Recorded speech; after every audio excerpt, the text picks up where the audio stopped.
next speaker, he has 5 names, which is amazing to me.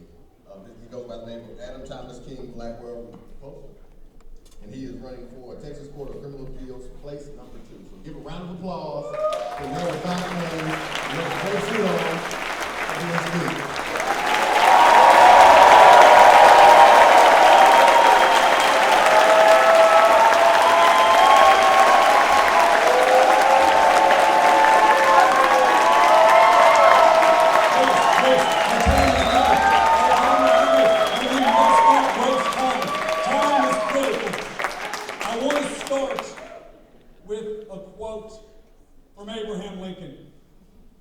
I will say then that I am not, nor have ever been in favor of bringing about in any way the social and political equality of the white and black races.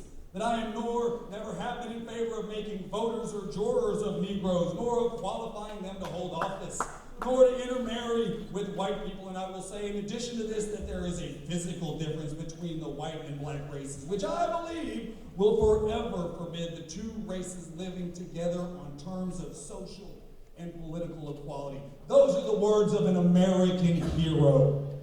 Let that sink in.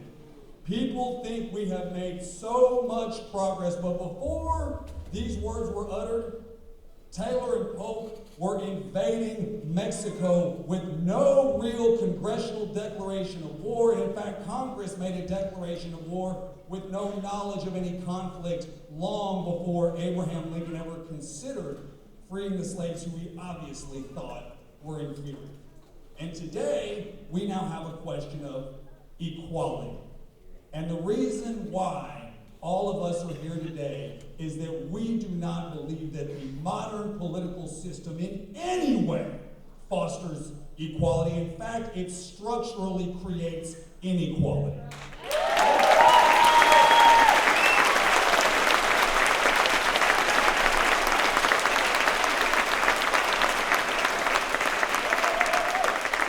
We live in a country that has per capita exponentially more people in prison than any other first world country. And that is an economic factor. That is not something that just happens by accident. That was a designed play. Do you think Richard Nixon thought, surrounded by Ben Stein and all of his other Ivy League advisors, that he was going to get rid of drugs? Of course not. And that's why the CIA was importing. That's why the CIA started pipelines in between South America and LA. That's why the CIA invented crack. And that's why journalists who bring this about end up committing suicide after they're publicly ridiculed only 20 years later to come back and say, well, yeah, it's true. Yes.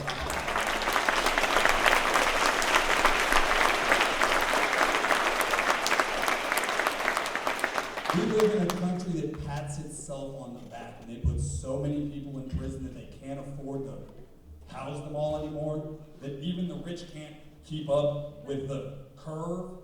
And so we say, okay, you're right, we're not going to give 7 times as much time to people who sell crack, which is obviously sheer racism. Why do you give one type of cocaine a much larger sentence than the other? To create a huge stigma against a certain group of people. And they've done that continually over and over again, and they will continue to do it. You know, and don't think that the color of a person's skin matters, because it doesn't. You think Clarence Thomas cares about the poor? You think Clarence Thomas cares about the inequities? The fact you have millions of children with no access to health care? Do you think he cares about that? Of course he doesn't.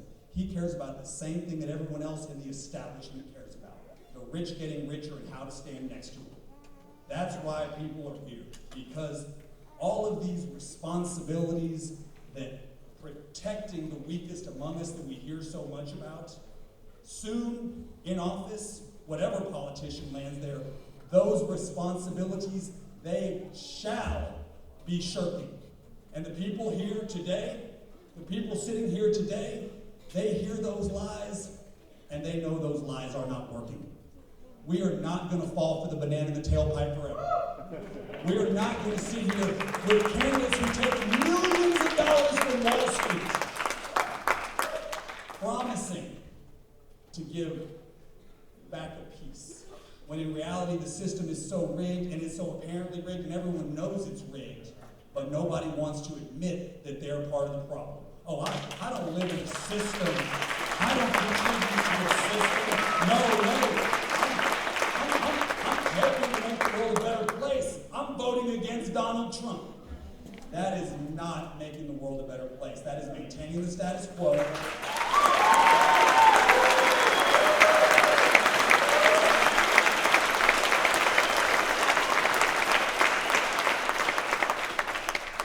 I want to apologize, but right now, the media is talking about grabbing genitalia while we are bombing innocent women and children in Yemen.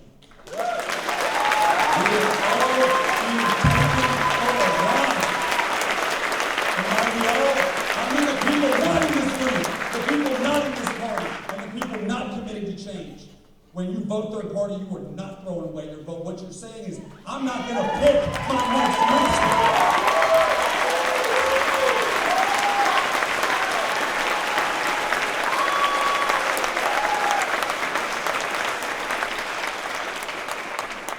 We're all going to die.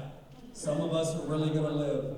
And when you go to that ballot box, be bulletproof, bulletproof, bulletproof, bulletproof.